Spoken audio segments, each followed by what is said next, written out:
Podsters, today is a treat. Let me tell you why. I've been thinking about this a while, and I've waited until I did a bunch of research, and I waited until I was ready to really be able to talk about this with facts and knowledge and information rather than opinion, because this is really important. So the number one question I'm always asked every time I give a keynote, every time I speak to groups, the number one question I'm always asked, always, is what advice would you give to yourself, to your younger self? Or what would you tell someone? What advice would you give to someone? Number one, every single time, without fail. What I would say, what I will say, what I will always say is trust your instincts. Your instincts, your gut, the feeling you have, almost always will lead you in the right direction. Here's what's so cool. There's science to back this up. So today we're going to talk about the science of intuition. And I'm not a science person. Sorry, all my pharma listeners and medical listeners and medical device listeners and dental device listeners, everyone. I'm just not a science person. I don't love science. I love when science proves things to be true. And that's what we're going to do today. Are you ready to speak up, stand out, and get your seat at the table? If so, you're in the right place. Welcome to Unmute Yourself, the podcast where you'll get real-life anecdotes and actionable tools for you to step into your strengths, debunk imposter syndrome, truly know your worth, and show up like you own the room every time. I'm your host, Nancy Medoff, who did the thing and followed my passion for empowering women like you to unleash that inner spark and become who you know you are meant to be. I'm a diehard foodie with a raging Skittles habit who will not stop until women everywhere unmute themselves and truly thrive at work, at home, or wherever you may be. Let's do this. So today we're going to talk about intuition and the science behind intuition. You can call it intuition. You can call it trusting your instincts. You can call it your gut. You can call it whatever you want to call it. It's all the same thing. So here's what really just blew me away. I knew I wanted to talk about intuition, and this just totally blew me away. Here's what it was. And it makes so much sense if you think about it. Okay. So when you have an instinct about something, or when your intuition is telling you something about a situation, your mind is subconsciously processing or consciously processing everything that you have processed subconsciously. So you're processing information, so much information in a given day. Some of it you recall, some of it you don't, but it's in your mind. It is in there. So when you have this instinct or this intuition, it is calling on what you don't even know is in your brain to help you make the decision. I'm going to give you a few examples in a minute. Even when you're asleep, even when you're dreaming, your brain is still processing all this information. So the intuition comes in when you're faced with a problem. You don't know that you have the information available to you because you didn't know when it came into your brain in the first place. So you can't really think yourself through the solution, or you can, but you don't know that you know what your intuition is telling you. So it sounds a little circular. And at the end of the day, it feels right to you because your brain is rapidly processing all of these data points without you even knowing it. Okay. And here is what's really cool. It's also, by the way, processing patterns that, you don't necessarily wake up in the morning and say, I think I'm sensing a pattern today, but your brain does. And your subconscious mind does that. So when you make a decision, or when your instinct tells you something and you don't really know why, perhaps it's your subconscious processing that pattern. One more thing before we get into it. Okay. You know the expression, trust your gut instincts. I know you've heard this. There is a neurological basis for trusting your gut. I'm going to read it to you because I don't want to mess it up. Okay. So the stomach is also oftentimes called your second brain. You know, when you get a pit in your stomach, or you just have that feeling in your stomach that something's not right, or you have a feeling in your stomach that something's exactly right, your stomach has a huge neural network, okay? Over 100 million neurons lining your stomach. I did not know this. Did you know this, Podsters? I did not know this. So this is more than your spinal cord. And think about how sensitive your spinal cord is. So this is your gut's processing abilities. So when you approach a situation and you approach it instinctually, your brain and your gut are working together to quickly work through all of these data points, all of these neurons, past experiences, past patterns, what you need, what you know you need, what you know you don't need, all of these things to help you make the decision. I mean, if that's not wild, I don't know what is. Scientific reason why your gut has this reaction. It's not just anxiety and it's not fear. It's these neurons working in tandem with your brain. How wild is that? Totally wild, for me anyway.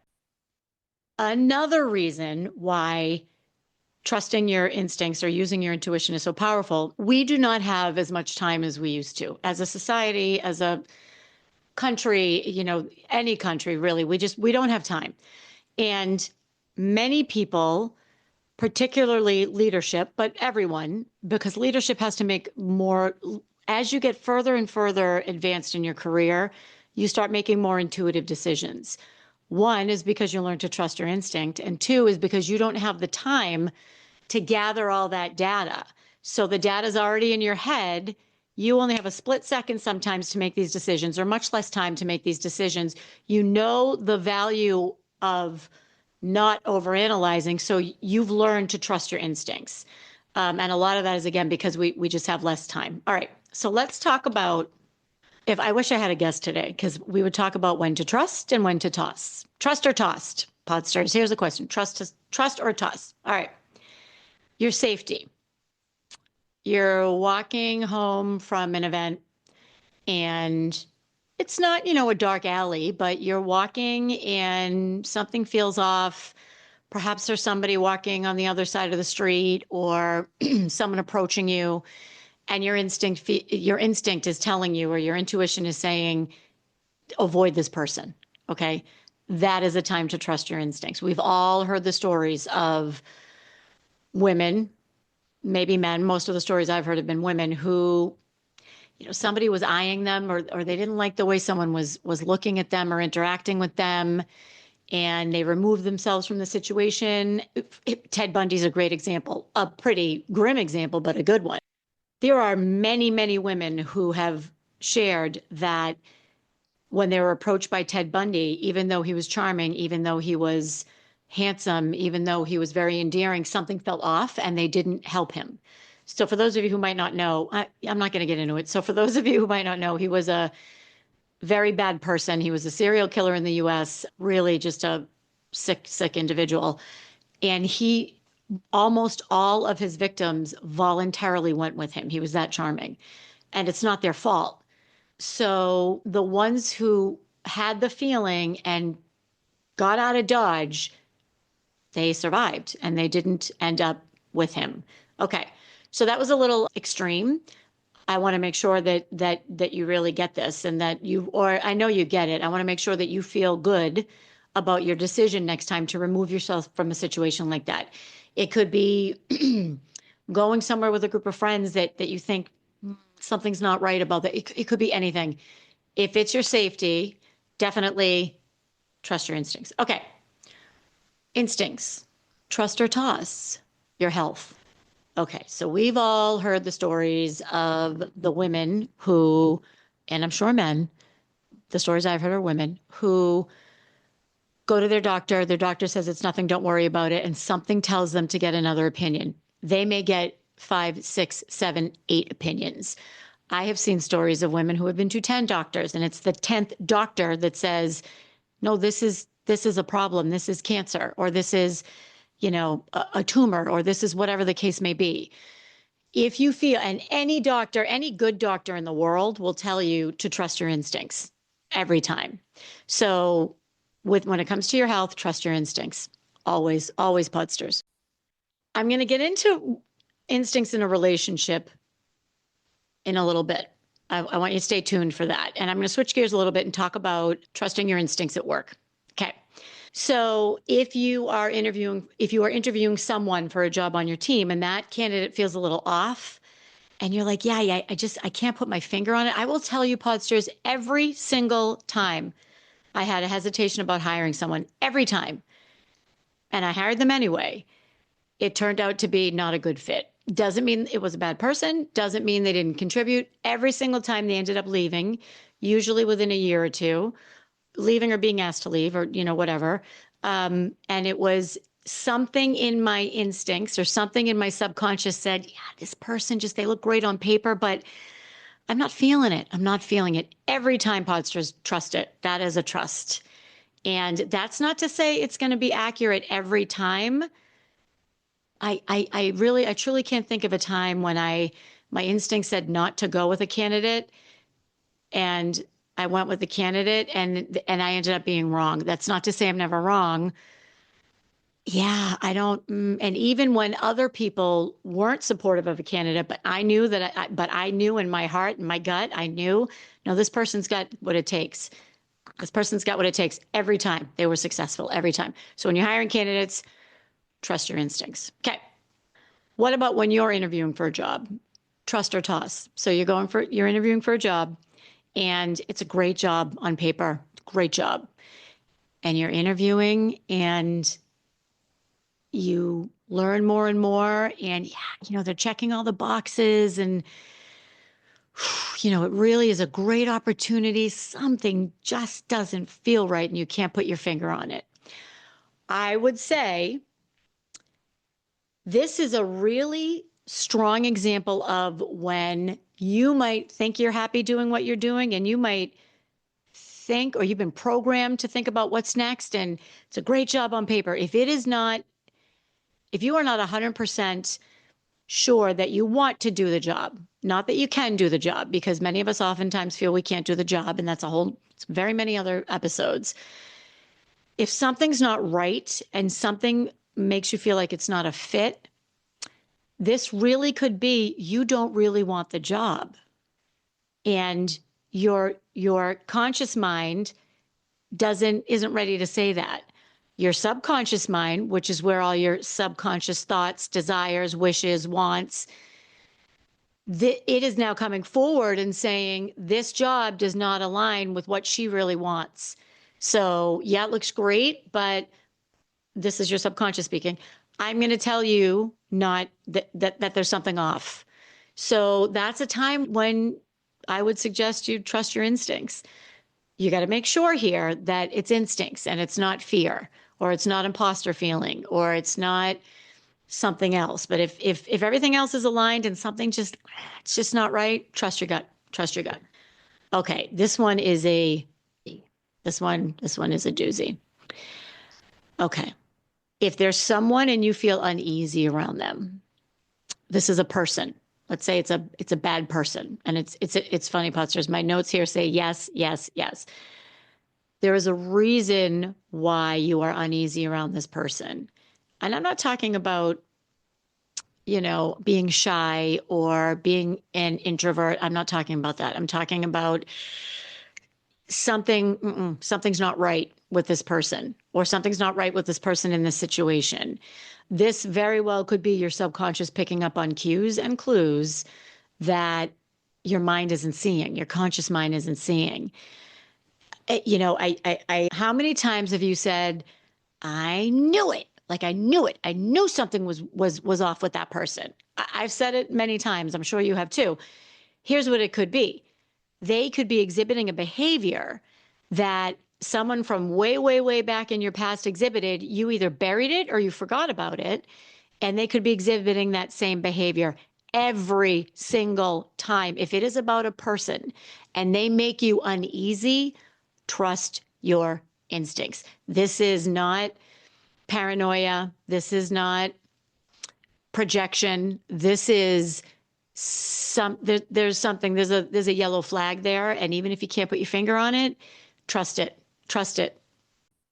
Okay. So the last thing I'll say is, as a rule, if If your intuition is telling you something and it's a very strong or intense feeling, don't blow it off. I'm not saying act on it, because sometimes our intuition is wrong, or sometimes it wasn't our intuition. Sometimes it was something else. We're going to talk about that in a second. If it's a strong or visceral reaction, consider it. You give it the merit and the weight that it deserves, because I'm telling you, scientifically proven. All right. Let's talk about when to toss. We talked about when to trust your intuition. Let's talk about when to toss. All right. What I'll say here is try not to use your intuition as a scapegoat. There's a difference between being scared or uncomfortable, particularly at work, and having an instinct about a situation. You should be nervous about your next job. You should. If you are in a role, if you are going for a job where you feel 100% confident, you're not stretching yourself enough. You're not. Or 100% confident in your ability to do what's required in the job. So if you're going for a job and it's a promotion or a new job and you already know how to do everything, why are you going for it? Sure, if you're a leader, you'll be leading people. Don't you want to learn? Don't you want to grow? There should be some kind of stretch. There should be something out of your comfort zone. That is not the same as intuition. Okay, so if your relationship feels off and you can't put your finger on it, I'm not saying that that's always the best time to trust your intuition. Here's why. We will self-sabotage ourselves a million different ways, and you can talk yourself into anything.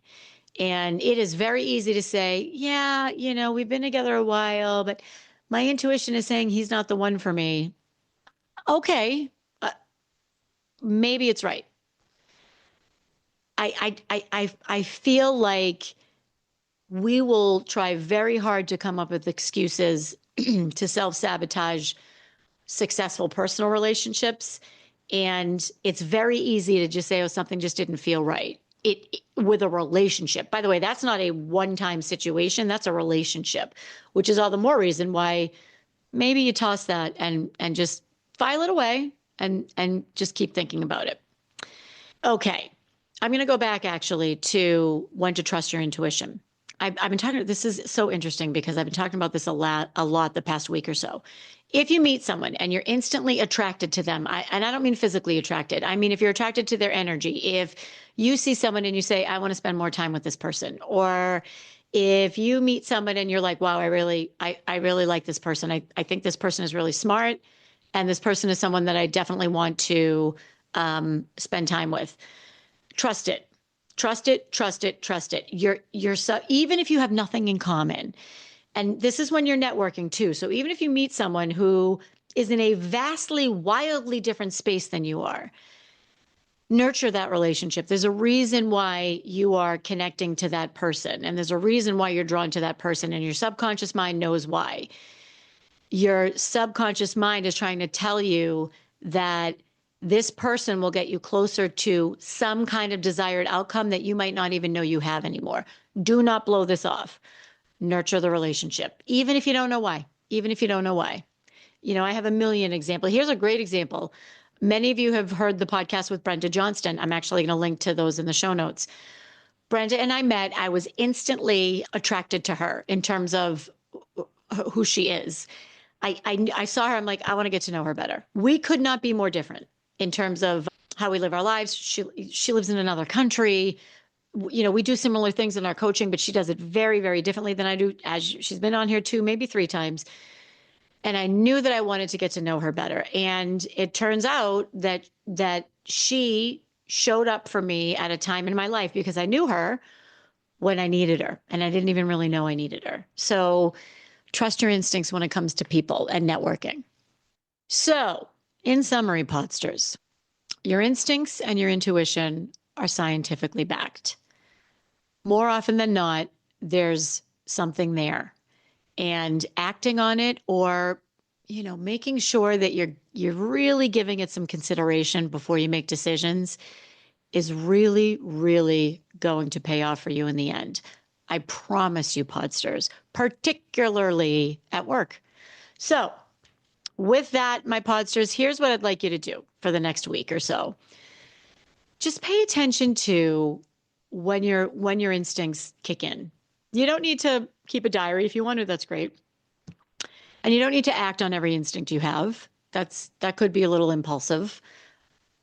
And at the same time, pay attention to when it's kicking in and why and the situation, and see if you can see here that this could mean something, and this could be your subconscious mind trying to get you on the path that is meant for you, and the life that is meant for you, and the success that is meant for you. So with that, Podsters, I'm going to peace out, and I will see you next week. That's a wrap, Podsters. And before we go, I ask you, what's one thing from today's episode that you'll use this week to unmute yourself? DM me, email me, send a smoke signal, whatever you need to do. Let me know what you're going to do differently. And if you enjoyed this episode, please share it with someone you know and leave a 5-star review on Apple.